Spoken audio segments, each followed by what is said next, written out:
I came up with the idea of Freecom after I was living almost over 4 years during the Syrian crisis. It was always hard for the people who are living in a war to communicate every day. They struggle every moment to make one short call or to send one text message to know if their relatives or best friend they are still okay or not. The biggest question in that time, it was always, can't we find another alternative way to communicate than using the internet and the mobile network? That was the reason why I invented the Freecom, because it was giving me the answer of, yes, there are other technologies we can use. Some alternative solutions could be using the sound to transfer data. I write here my name, and I will send it over sound like. So you hear the message, but I can repeat sending it over ultrasonic sound. And then your ears will not hear it, but your phones with the microphone can, and you can receive my name on your screen. I can do the same thing with light. These blinks of light, you can capture them by your phones, cameras, and then you can also receive my name there. I was trying to prove that there is some alternative solutions to send and exchange data. So simply, Freecom can make your internet works offline.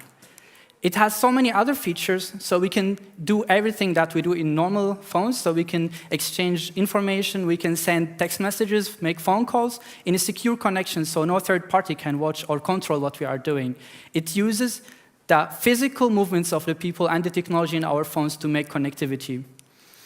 Why Freecom is important? 60% of the world population, they don't have proper internet access. So it means maybe they have internet for 5 minutes a day, or maybe 1 hour, or maybe at all, maybe. So I will try to explain more in details how Freecom works. It has two important features. The first is broadcasting the messages, and the other is creating the network. Freecom basically tried to use all the available technologies in the phone. So it used the Wi-Fi direct and the Bluetooth to create the network. It uses the light and the ultrasonic to broadcast the information or the urgent news, and NFC to share the information when two persons are in contact. So if I have 3 devices, the first one will broadcast the information to the second, which will broadcast it as well to be received by the third. Let's see if we have more than 3 devices and we have a city, what we can do. One person in this city, he wants to broadcast some urgent things, he saw it, or some danger, and he wants the whole city to know about it. All what he has to do is just broadcast this information, so all the people who are around him will receive it, and those people will broadcast it as well to be received by a larger number of people. And what if I want to send it to the other side of the city? People are always moving around, riding bikes, driving cars, so they will hold the messages like the postman do, and they will give it to the other person. So everybody that are passing by, they will give them the message, and then the whole city will know if there is something important is happening or some accident should be avoided. If we want to send a message to the other side of the world, there's a lot of horrible things happening in our world, and nobody knows about it. So how we can do it? Even if one person in this city gets connected to the internet, the data will be transferred automatically to anybody who's connected in any other side of the world too. And then no secret information will be, and everybody will know if there is any disaster is happening. The other feature is creating the network. I try to implement a small disaster situation. So we have this lady, and she wants to send a message to know if her son in the school is still fine, for example, an earthquake. And she can do because no internet or mobile network is available. And then simply, Freecom can create the network by letting people connect to each other, and then they will build the bridge. So every person will be connected to the person next to him, and they will build the network. Each phone will be connected to the next phone, and then the mother can simply send the message over every person till it will be received by the son. So she can start sending the message to the closest person next to her. So she will send it to this lady, who will receive it and send it as well to the next person, till it will be received by the destination, and the son, he will know that his mom is asking about him, and then he can reply the same way, and they will receive the message. This project is still as an app, but my vision for the future for this feature to be implemented in our phones. So simply we can go to our setting and say turn emergency mode on, and then we can all text without the internet. Everybody in this room can communicate with each other because we are connected, we are next to each other, even in the other floor in this building, or maybe in the other houses around us. Thank you so much.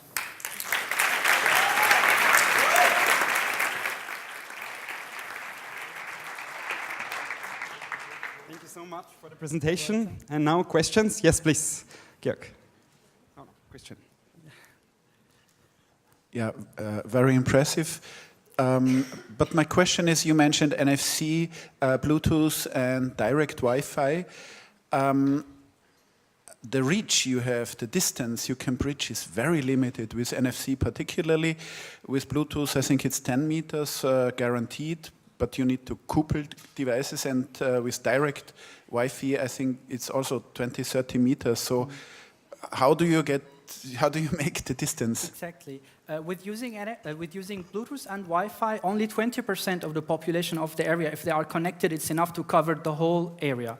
But I'm using more other alternative technologies because in a war situation, really you need anything that can transfer data. Even if two persons, for example, met for 1 second, they can do by phones like this and transfer NFC message, and then this person may go to somewhere where they have internet and their information will be sent somewhere. So I was trying to invest as much as I can technologies in the future. Could be the radio waves, could be some other alternative things in the phones. But in the current technologies, those are the things which I found. Thank you. Yes, please, Charlotte. Is it just you, or do you have a team? Exactly. It was after research I made. So this was the conclusion of the research which I made, and I will be so happy if there will be other people who are also interesting to join this project. Thank you.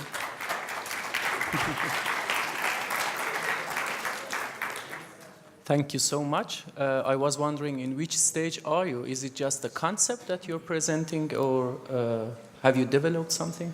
Exactly. The theory is proved, so the application is working perfectly. I have a prototype on my phone. The design is still not perfect for a normal user, but I don't want to launch it as an app currently because I have a vision that maybe it could be implemented inside the operating system itself, as I said, so you can have it simply in a feature in your phone, and you can turn it on as you turn the Wi-Fi. It's emergency mode. And then it's much better and more perfect than having it as an app. So any old person or any unexperienced user for the phone can just use it as simple as it is. So, Aisha, please. Thank you. Hi.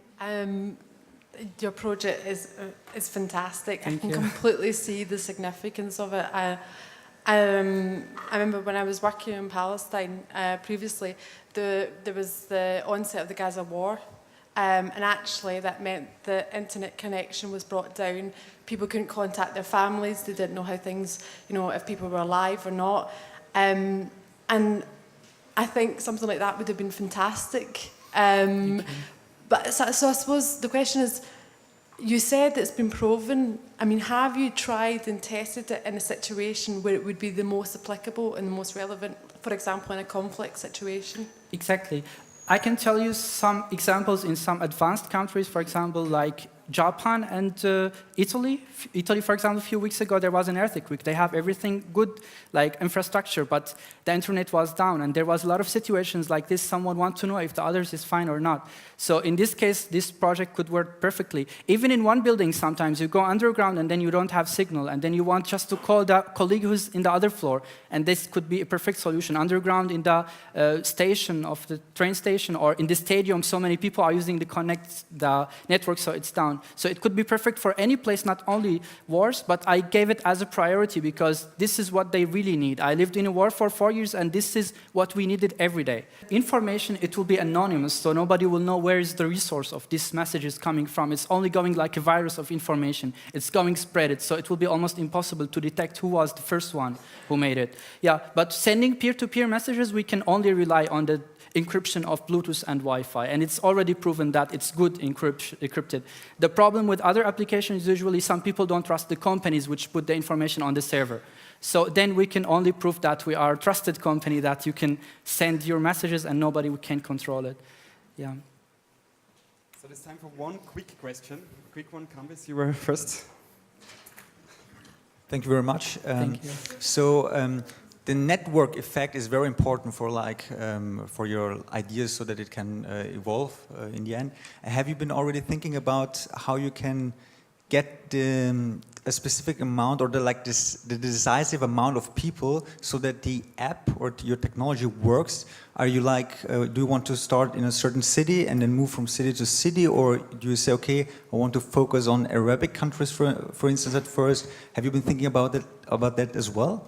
Yeah, I think it will be more spread it whenever people will need it more. For example, I can expect firstly the people who are living in wars, they will use it because they are really in need for such a technology to use. And then it will be followed by some other countries where they have maybe not proper internet access, which really 60% of the world population.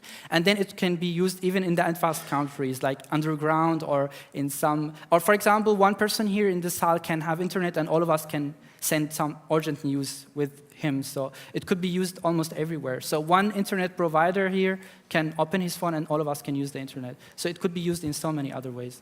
Very welcome. Thank you so much. This is your applause. Thank you. Thank you. Thank you.